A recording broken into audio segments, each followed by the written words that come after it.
Eto na mga boss, kakapasok lang na balita. Grabe si Sandro Marcos, iginante si PBBM. Nagkagulo na sa Malacanang. Nahuli si BP Sara, kulong na Duterte. Base sa impormasyong kumakalat ngayon sa social media, mismong si Yusek Ler Castro nang nagsalita patungkol sa isiniwalat ni Congressman Sandro Marcos na maraming hiningi ang tatay ni BP Sarang kondisyon para lang si President BBM suportahan. Pero hindi pumayag sa kondisyones ang mag-amang Marcos. Tumingin daw kasi si BBM kay Sandro pagkatapos silang ipatawag ni Digong sa Malacanang. Kulang na lang daw kasi siya sa hinihingi nila, sila nang mamimili ng posisyon sa lahat. Kaya ito, sabay-sabay natin panoorin kung paano si Congressman Sandro Marcos grabe iginante si President BBM. Nagkagulo na sa Malacanang, nahuli si BP Sara, kulong na Duterte. Tara, panoorin natin to. Hello po, Yusek. Sa isang media interview po ay nabanggit ni Congressman Sandro Marcos na may mga revelations po siya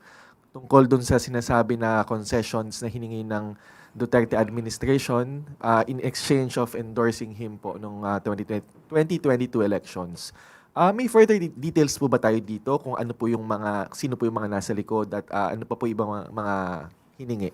Actually, tinanong ko rin mismo si Pangulo kanina.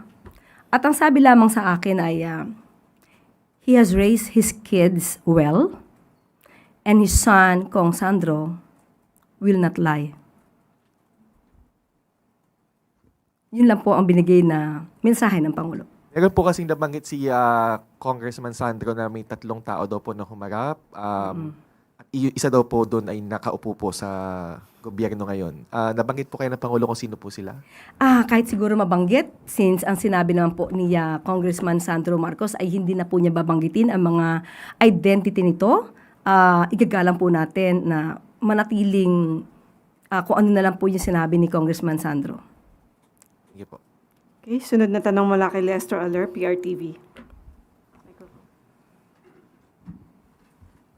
Magandang tanghali po, Yusek. So yung question ko po is related pa rin po dun no, sa media interview ni Congressman Sandro Marcos. So sinabi niya rin po dun sa media interview na he kind of saw this coming po yung pagkakawatak ng unit team, not just because of one person but because po doon sa sinasabi niya po na power struggle o yung labanan para sa kapangyarihan doon po sa likod ng unit team. Ano po yung comment po ng Palace po o ni Pangulo po doon? Sa ating palagay, nakita mismo ni Congressman Sandro Marcos ang sitwasyon kung bakit niya yan nasabi. At makikita rin naman kung inyong i-connect sa lahat ng mga sinabi ng Vice Presidente. Nakikita nyo kung ano ba yung mga demands na maaaring hindi napagbigyan ng Pangulo dahil hindi ito makakaganda sa first, pondo ng bayan, interes ng bayan, kaya hindi napagbigyan siguro ang ibang mga makakahilingan, kaya sinasabi na may power struggle dahil may mga grupo na gusto manatili sa posisyon at hawakan at kontrolin ang Pangulo. At hindi yun pinayagan ni Pangulo Marcos Jr. Sunod na tanong mula kay Alan Limos, The Manila Times. Good afternoon po, Yusek. Now, in an interview last week po, Vice President Sara Duterte said that without the list of the pro-China officials nga po, even President Marcos could be implicated din as a suspect nga po, saying kahit ang presidente natin kasali sa suspect doon kasi walang pangalan, walang listahan ng pangalan. Your reaction po? Ako natawa. Di ko alam kung natatawa kayo. For me, nakakatawa kasi yung kanyang mga sinasabi. Unang-una, nakita po natin kung paano ipaglaban ng Pangulo ang interes ng bansang Pilipinas at interes ng ating mga kababayan. Marami na ang humanga at ipinakita na sang-ayon sila kung ano ang stance ng Pangulo patungkol sa ating soberanya. Kung papaano natin ipaglalaban poproteksyonan, especially ang ating karapatan sa West Philippine Sea. Ang nakakapagtaka ay wala namang binanggit si Secretary Gibo kung sino yung mga opisyal na kung kayo ay hindi sang-ayon sa interes ng Pilipinas patungkol sa West Philippine Sea, ay kayo mag-resign. Hindi natin alam bakit silang dalawa lamang na magkapatid ang umalma. Minsan kasi pagka ikaw ay natutumbok, kahit hindi ka pinangangalanan, most probably ikaw ay nagre-react. Thank you. Okay. Sunod na tanong mula kay Ivy Reyes, Billionaire News. Yusek, obviously, the president did not grant the demands of the Duterte camp. Pero ano po yung nakikita ng Malacanang na reason or like end result for why they demanded to choose the executive secretary, the House Speaker, and the Senate President? Ako may sarili ako opinion. Kaya lang hindi naman binigay ni Pangulo kung ano yung nasa isip niya. Pero kung tatanungin niyo kung ano opinion ng PCO, pwede ako magbigay. Can we have it, ma'am? Ang nakikita ng PCO dito, power struggle, kontrolin ng Pangulo, maybe the plan to remove the president.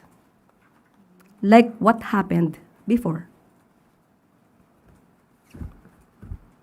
That's the opinion of PCO, not the president's. Okay, wala nang tanong mula sa MPC. Balik na sa iyo, Yusek Claire.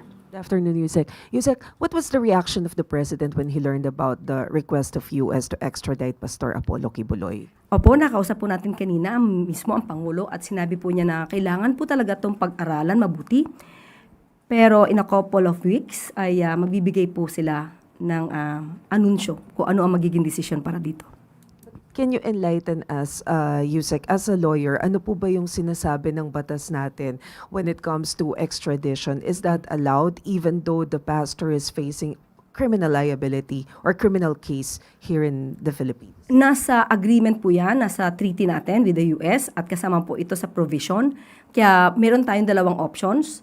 Either manatili dito si Pastor Kibuloy habang dinidinig ang kaso dito sa Pilipinas.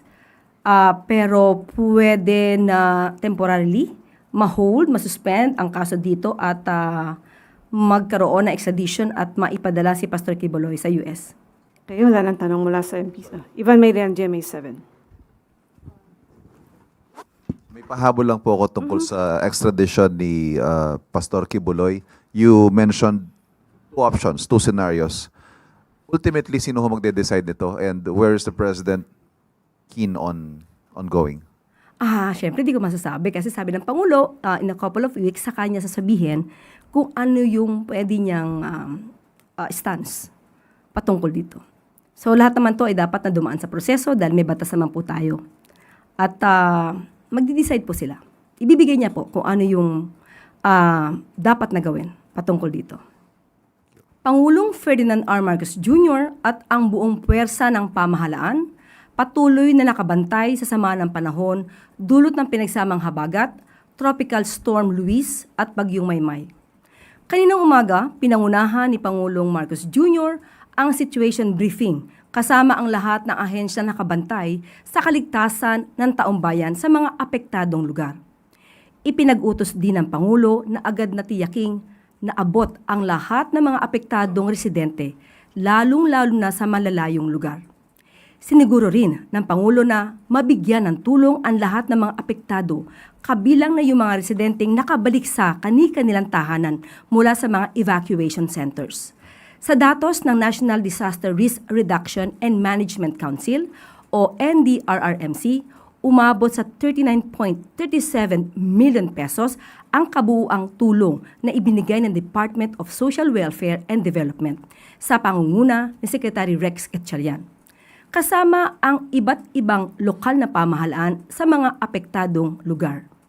Naipaabot ang tulong sa mga apektadong residente ng Metro Manila, Ilocos Region, Cagayan Valley, Central Luzon, Cordillera Administrative Region, Calabarzon, Mimaropa, Bicol Region, Western Visayas at Zamboanga Peninsula. Aabot din sa 3,841 personnel ang dineploy para posibleng sa search and rescue operations habang nag-deploy ng 14 air assets ang isang kagamitan pandagat mula sa Armed Forces of the Philippines, Philippine National Police at ng Philippine Coast Guard. Mayroon ding naka-standby na 4,392 personnel at 943 na iba't ibang kagamitan para agarang deployment kung kinakailangan. Nakahanda na rin ang mga kagamitan ng Office of the Civil Defense, Armed Forces of the Philippines, Philippine Navy at Bureau of Fire Protection. Sa report ng DSWD, umabot sa 54,370 family food packs ang kanilang naipamahagi, kasama na ang 2,722 ready-to-eat food items, 23 na iba pang food items at ang 1,376 na non-food items. Umabot rin sa halos 1 million pesos ang naipamahagi na tulong pinansyal ng DSWD sa ilalim ng AIX program. Sa ngayon, umabot sa halos 5 million family food packs ang nakahanda ng DSWD sa buong bansa, kasama ang 245,474 non-food items. Aabot din sa 1.61 billion pesos ang naka-standby na pondo ng DSWD sa buong bansa. Sunod sa utos ni Pangulong Ferdinand R. Marcos Jr. na bawasan ang pasani ng ating mga kababayan dulot ng pagbaha, kahapon ay nag-inspeksyon si DPWH Secretary Vince Dizon sa Las Piñas upang alamin ang kalagayan ng komunidad at flood control initiatives ng ahensya. Ayon sa mga residente, kapansin-pansin ang mabilis na paghupa ng tubig. Kung noon ay hanggang tuhod ng baha, ngayon ay halos hindi na umaabot sa gutter ang tubig. Dahil sa nakita na agarang resulta, epekto na rin ito sa kampanya ng pamahalaan kontra baha. Kapansin-pansin ang mabilis na humupa ang tubig baha sa ilang bahagi ng Navotas, Valenzuela, Manila at G. Araneta Avenue at E. Rodriguez na dati ay palaging lubog sa tubig. Pero sa likod nito, ipinag-utos ng Pangulo ang tuloy-tuloy na pag-ayos ng mga proyektong makakatulong na matugunan ang problema ng pagbaha, lalo na sa mga iba pang mga apektadong lugar.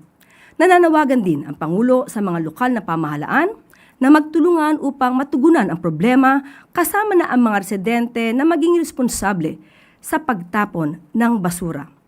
Whole of nation approach laban sa baha.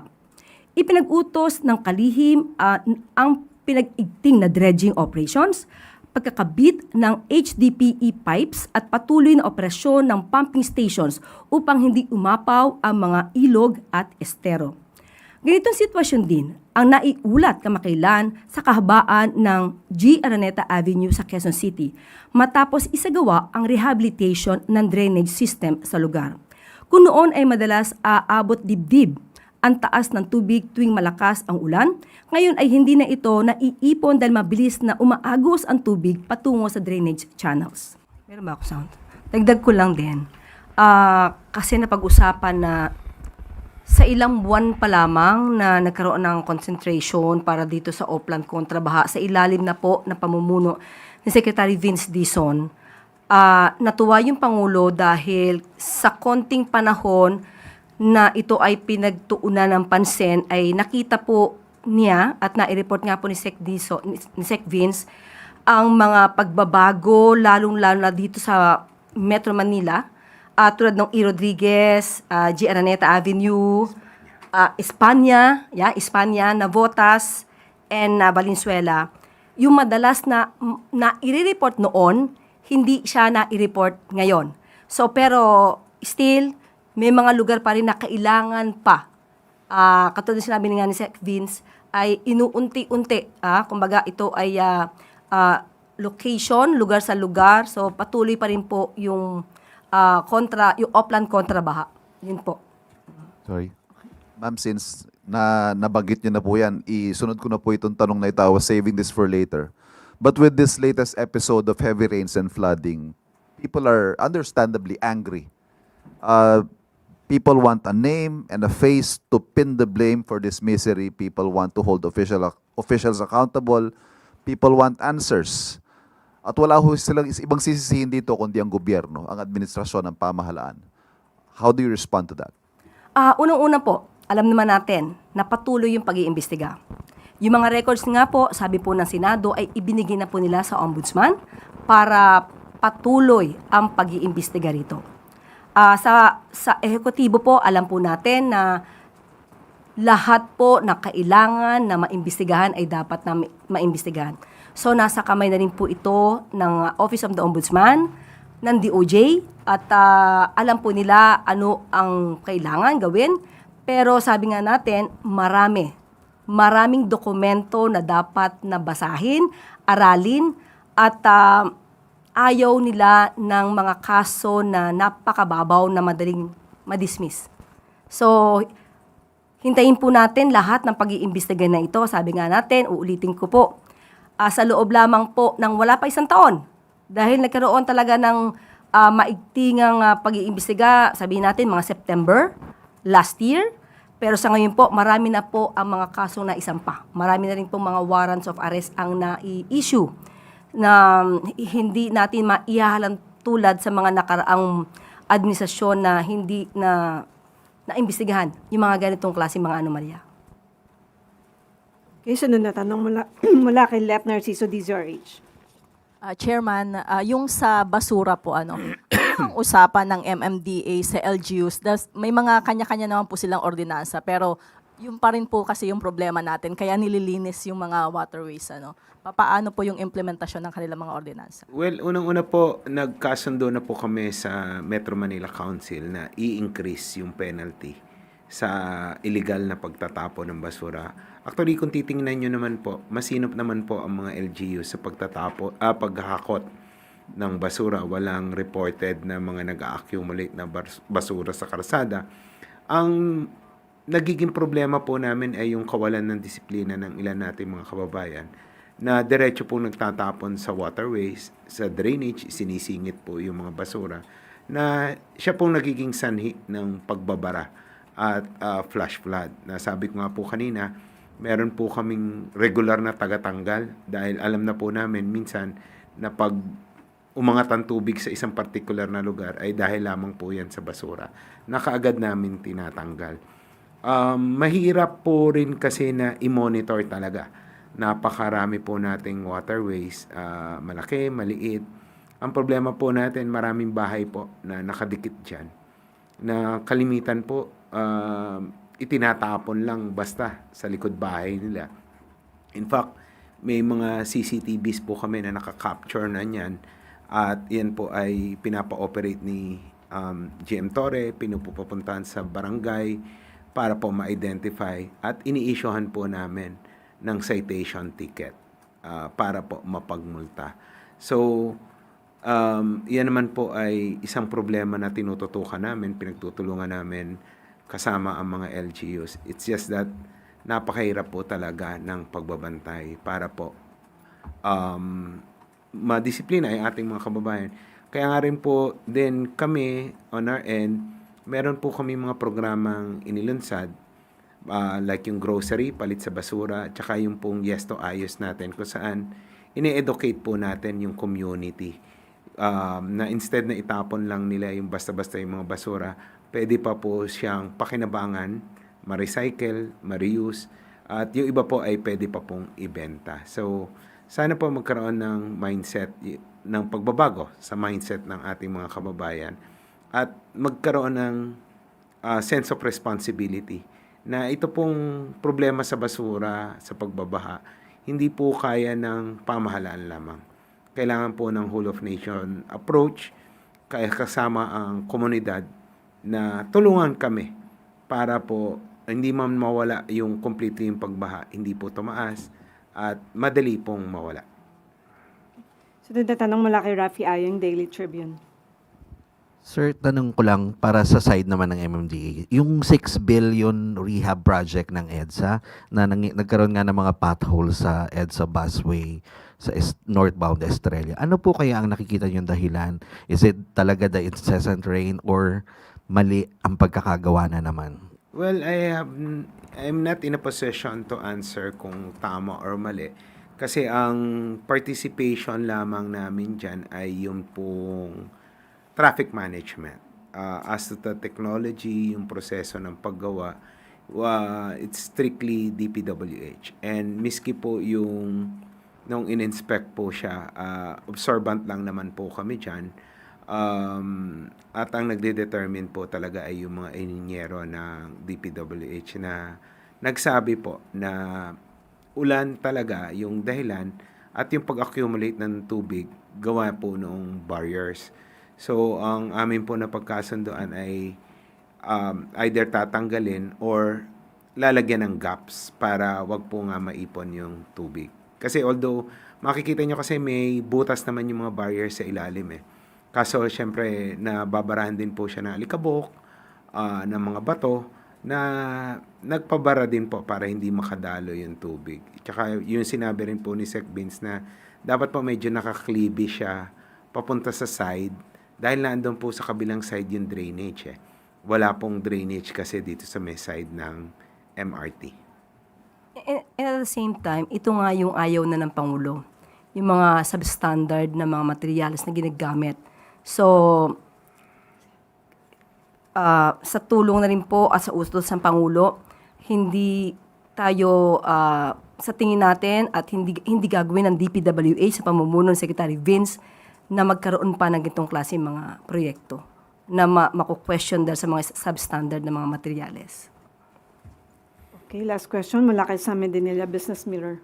For Chairman Artes po, i-clarify lang po namin kung ilan % na po kaya yung completion ng flood control master plan sa Metro Manila. Well, nagkaroon po sa akin pong pagkakaalala, nagkaroon po ng pre-feasibility study yung pong DPWH regarding sa paggawa po ng comprehensive drainage master plan para po sa buong Kamaynilaan. Ang alam ko po kasama po sa ni-request nilang mabudgetan yan for next year para nga po masimulan na kasi medyo ang kailangan po talagang gawin na master plan ay yung komprehensibo down to the barangay level na yun na po yung magiging Bible ng lahat, DPWH, MMDA, LGUs, na yun na po yung susundan para maiwasan po yung situation like meron pong isang LGU na nagpagawa ng malaking drainage only to find out na yung pagtutuluyan noong tubig galing doon sa drainage na yun ay mas maliit kaysa doon sa pinagawa nila. So, through the drainage master plan, yan po ay maiiwasan. At hopefully, hindi ko lang po alam kung nakasama sa budget po ng DPWH for next year po. I-clarify ko lang po, sir. Iba pa po yun dun sa flood control master plan na na-mention po ng DPWH noong 2024 po. Na 30%. Iba po yata yan kasi yung flood control master plan po para po sa lahat yon kabuuan. And I think it's nationwide. Yung pong sa amin dito sa Metro Manila na amin pong hinihiling ay particular lamang po sa drainage master plan po. Thank you po.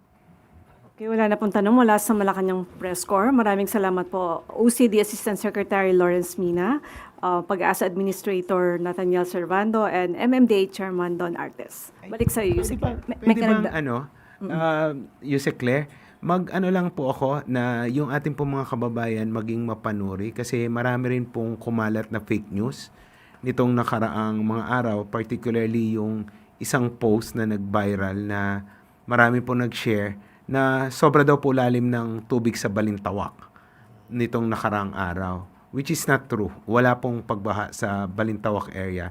In fact, yung isang nag-post, tinake down na po niya kasi marami pong nag-comment doon sa kanyang post na hindi totoo yan, kadadaan ko lang dyan.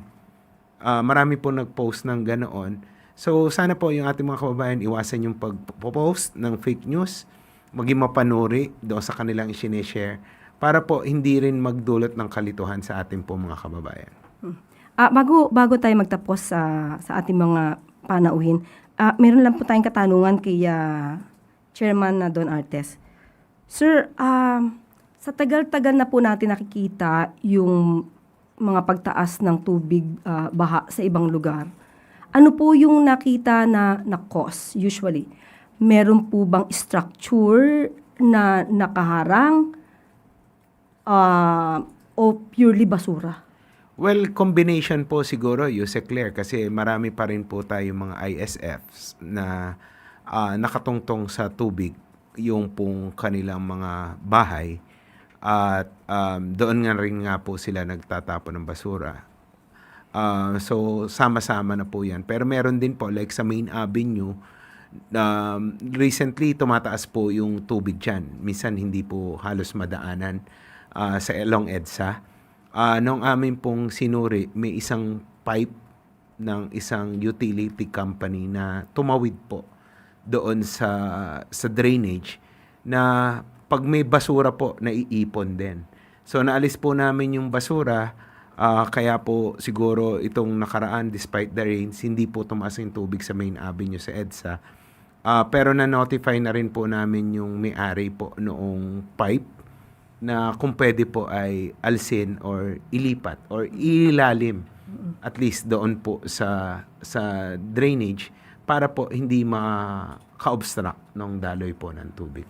Meron ba kayo nakita, let's say, mga building, structure na nakakos para hindi mabilis dumalo yung tubig baha?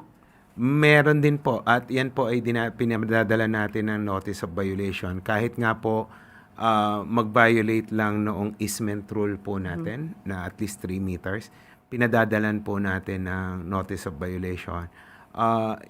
Isa nga po sa particular na aming nakita, yung sa Las Piñas po, na lumiit po yung ilog dahil po natayuan po ng karsada na sa amin pong opinyon ay nagpapabagal po ng daloy ng tubig na nagiging dahilan po ng pagbaha doon sa low-lying area ng Las Piñas at Parañaque po. Okay, sir, maliban dito sa kalsada, let's say, condominium, bahay, or whatever, pinapadala nyo ng sulat, ano ang dapat nilang gawin? Pinagigiba po namin. May nangyari na po bang Meron ganito? Meron Okay. na po kaming mga napagiba na Opo. mga struktura. Kahit nga po yung violation lang ng 3-meter easement rule, ang problem po namin ay yung pong mga ISF dahil kinakailangan po silang i-relocate bago po maalis yung kanilang pong mga bahay. Pero yung informal settlers po, di ba, may obligasyon dito ay ang local government units. Local government po at DSUD po. Kailangan maghanap po ng relocation site para po sa kanila. So, sana po makakuha kami ng record, if ever, doon sa mga natanggal, na nagiba, para mapakita din natin sa taong bayan na may ginagawa tayo. Meron naman po. Opo. Regarding dun sir, sa Marikina Pumping Station, sabi niyo po, may time na hindi siya gumana because May nag-overheat? nag-trip daw po na electrical component according to tinawagan ko po yung main contractor. Bumibili daw sila ng pyesa na hopefully makabit today. Pero at the same time, Yusek Claire, nagpadala na rin po ako ng technical staff para po magtumulong na para nga po maisaayos within the day yung pong 2 pumping stations. So, yung lumalabas na nakita nyo, na nagiging cause, basura siya? Kasama po talaga. Malaking parte po rin yung pong basura sa pagbagal ng daloy ng tubig. At ganoon din po, nagko-cost po talaga siya ng flash flood, lalo-lalo na po sa ating mga kalsada. Ayun. So, sabi nga, may kasabihan tayo, basurang itinapon mo, babalik din sa'yo. So, sa mga kababayan natin, kasi ang dali pong manita or mag-point finger sa gobyerno. Ang pamahalaan naman po ay talagang ginagawa ang lahat. Pero sana, lahat po tayo, lahat ng mga kababayan natin, meron po kayong obligasyon para maiwasan po natin yung ganitong klase ng pagbaha. Marami po talagang basura nakikita para nagbabara. Nung nakaraang taon, may nakita po tayo sofa na nakaharang mismo sa daluyan ng tubig. Refrigerator. So, maging responsable rin po tayo. Kasi ang nakikita ng iba na madalas na mamintas ay puro gobyerno lamang po. Lahat po tayo ay dapat na kumilos para dito. Maraming salamat po kay MMDA Chair Don Artes, Pag-asa Admin Nathaniel Servando, and OCD ASEC Lawrence Mina. Maraming salamat po. Okay, thank you, salamat. Alinsunod sa kautusan ni Pangulong Ferdinand R. Marcos Jr., nakabantay na rin ngayon ang Department of Health sa iba't ibang lugar upang mabantayan ang kalusugan ng mga residenteng apektado ng sama ng panahon. Sa utos ng Pangulo, pinagana ng DOH ang kanilang leptospirosis at dengue fast lanes sa lahat ng kanilang hospitals at bukas centers. Binigyan diin ng Pangulo na dapat handa ang mga ospital sakaling tumaas ang kaso ng leptospirosis at dengue sa mga apektadong lugar. Nakahanda rin ang mga gamot na pwedeng ibigay sa mga lokal na pamahalaan at dapat siguruhing handa ang Health Emergency Response team para umikot sa mga evacuation centers upang magampanan ang maagapan ang pagkakasakit ng mga evacuees. Ipinag-utos din ng Pangulo na tiyakin ang kapakanan ng mga barangay health workers na sumusuong sa baha at putik para sumaklolo sa mga nangangailangan. Siniguro naman ng DOH na may mga sapat na breast milk ang mga DOH hospitals para sa mga nangangailangan ng mga sanggol, lalo na sa ganitong panahon. Sa huli, binigyan diin ng Pangulo na kailangan tiyakin ng DOH na ang mga emergency commodities gaya ng chlorine tablets para malinis ang tubig na iinumin sa mga apektadong lugar, doxycycline at iba pang gamot, hygiene kits, micronutrient supplements at maipaabot sa mga lokal na government units. Ito'y lahat maipaabot sa lahat ng local government units. Nasa kabuuang 44 million pesos ang health emergency commodities at response supplies ng DOH na nakahanda sa Ilocos, Cagayan Valley, Central Luzon, Calabarzon, Mimaropa at Bicol na siyang lubhang apektado ng sama ng panahon. Sa mga ganitong pagkakataon, sinisiguro ni Pangulong Marcos Jr. na handa ang pamahalaan na tugunan ang lahat ng pangangailangan ng mga residente, lalong-lalo na sa mga apektadong lugar sa bansa. At bago po tayo magtapos, ang bagong Pilipino ay nakikipagtulungan, hindi nakatingin lang sa kakaunting kakulangan. Magandang araw para sa bagong Pilipinas. Ngayon, ikaw bilang Pilipino, ano ang masasabi mo at reaksyon sa balitang ito? Mag-iwan ka ng komento mo sa ibaba at ating pong babasahin isa-isa.